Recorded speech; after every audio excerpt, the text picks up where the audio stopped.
Let's say China. China. China. China. China. China. China. China. There are no strong neighbors, and you can actually see Russia from land here in Alaska. You go over to China. China. I did not have sexual relations with that woman.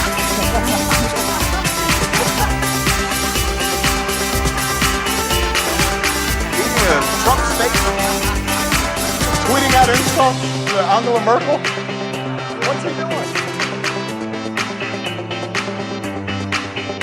Ladies and gentlemen, please welcome your host. Yes. Hello, and welcome. I am James Andrews, and you are listening to So This Happened, the only news you need if you're dressed like a piece of fruit.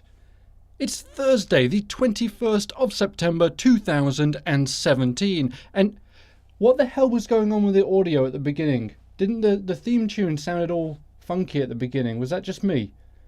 It said they don't know, but I thought it sounded strange. It sort of came in wrong. Okay, apparently not.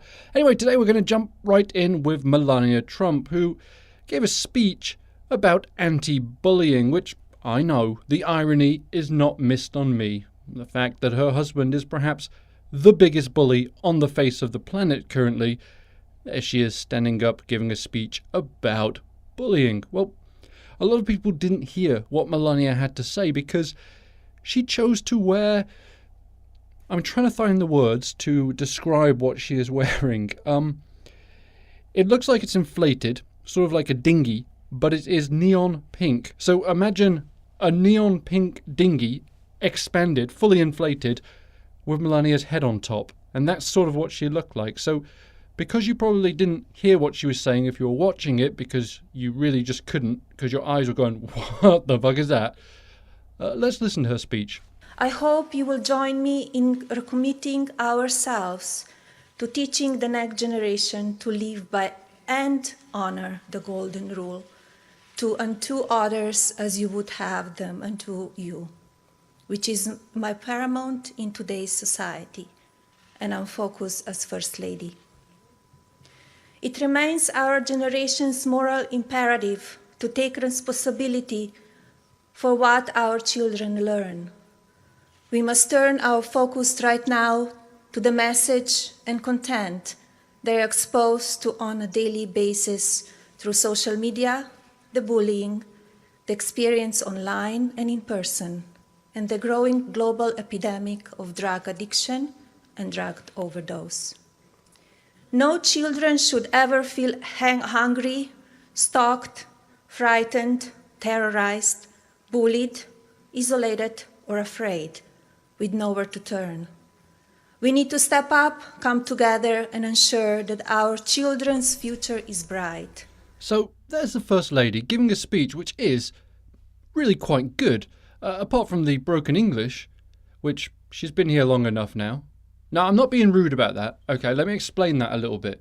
Because I know people who have come from Europe and other places who have been in America not even as long as Melania Trump, and they have a better grasp of the English language.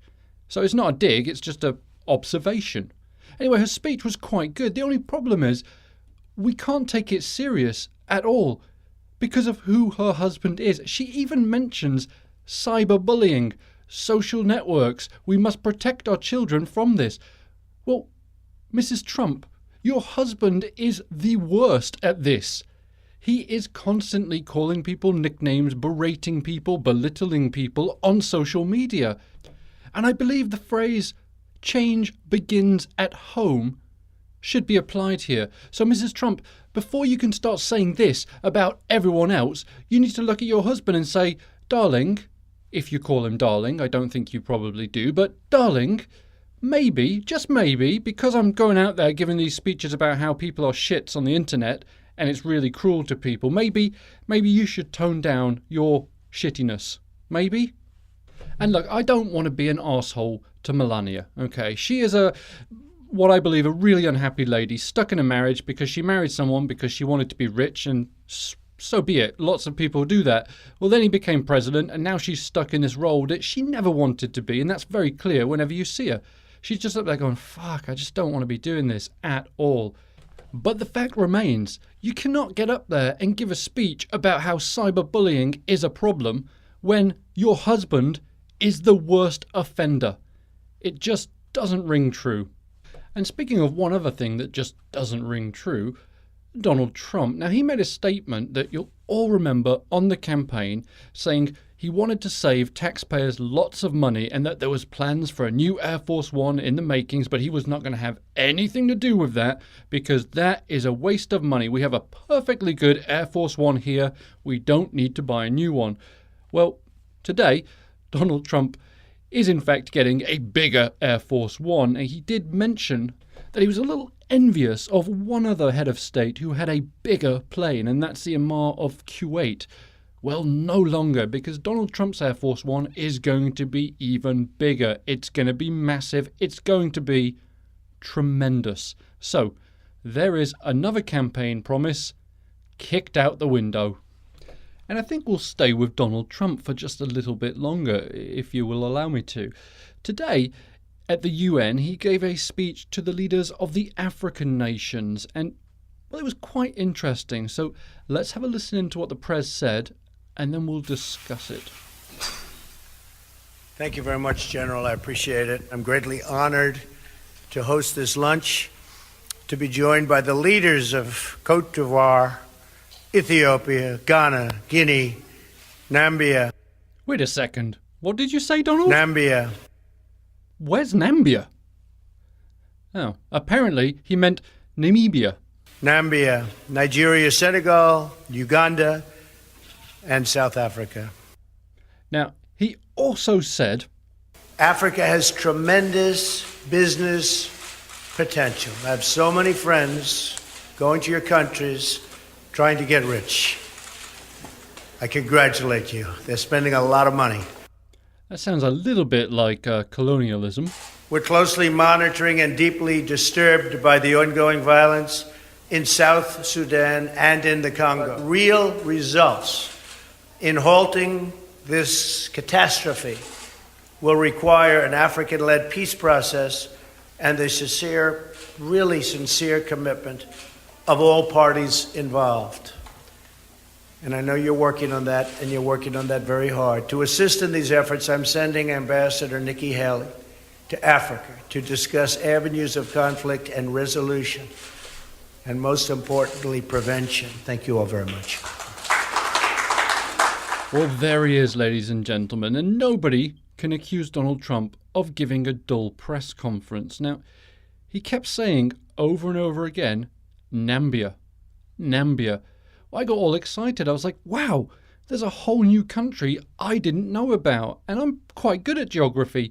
I had no idea. So then I thought, well, maybe he just made a mistake. Maybe he meant Zambia. That sounds close. Or Gambia. Gambia sounds quite close. But it turns out the White House confirmed that it was actually Namibia that Donald Trump was getting at.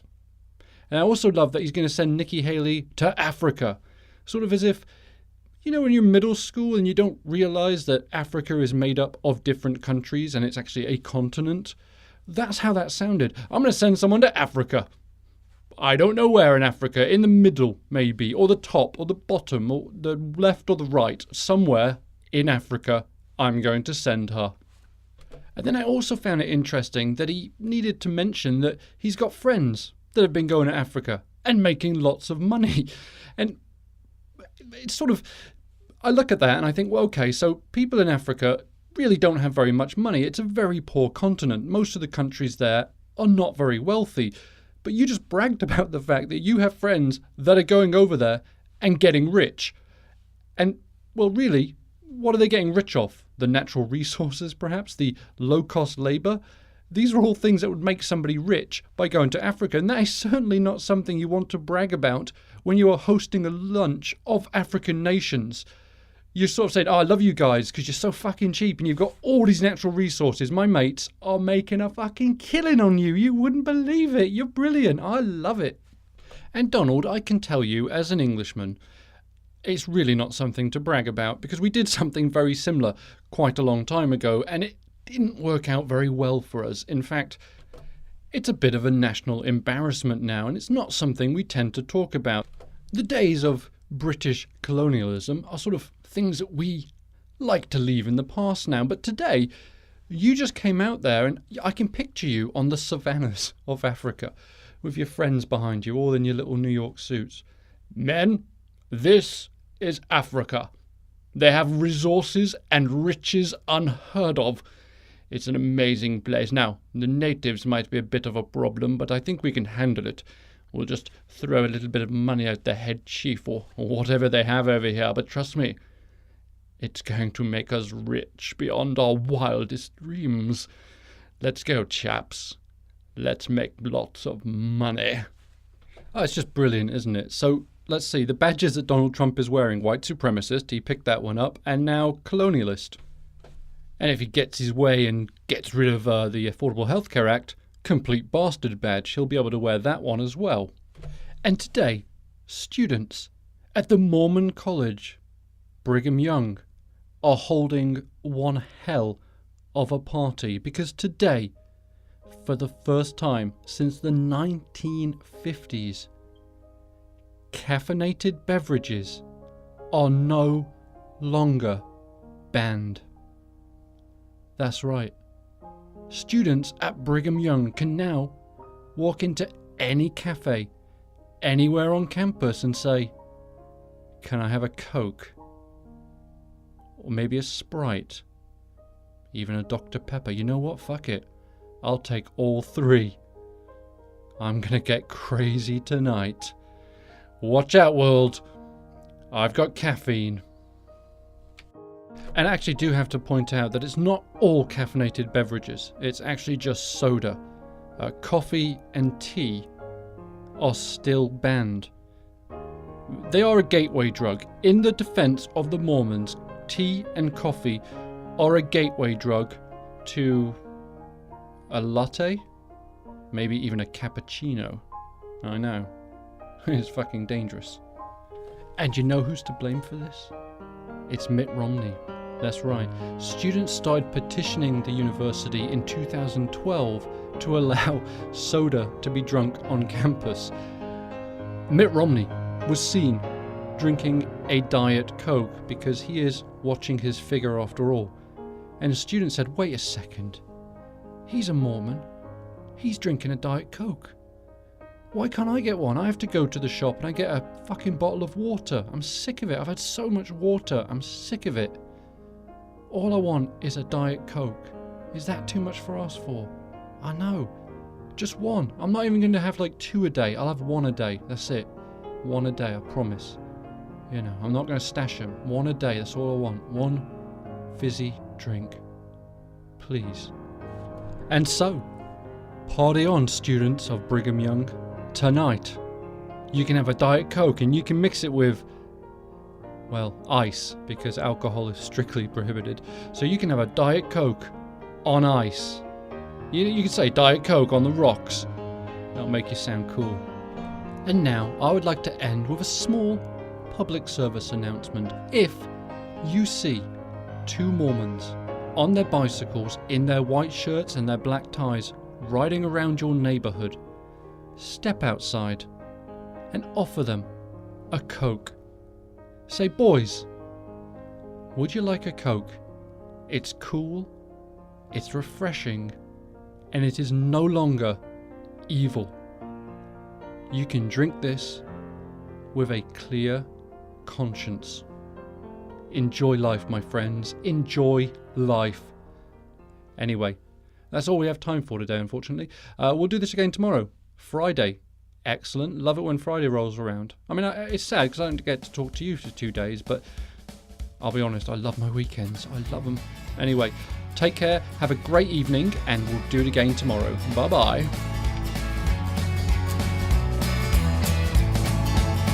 A cup of coffee in the morning, and I get the paper. I check the headlines and decide that I am bored. I check my email and I decide to answer later.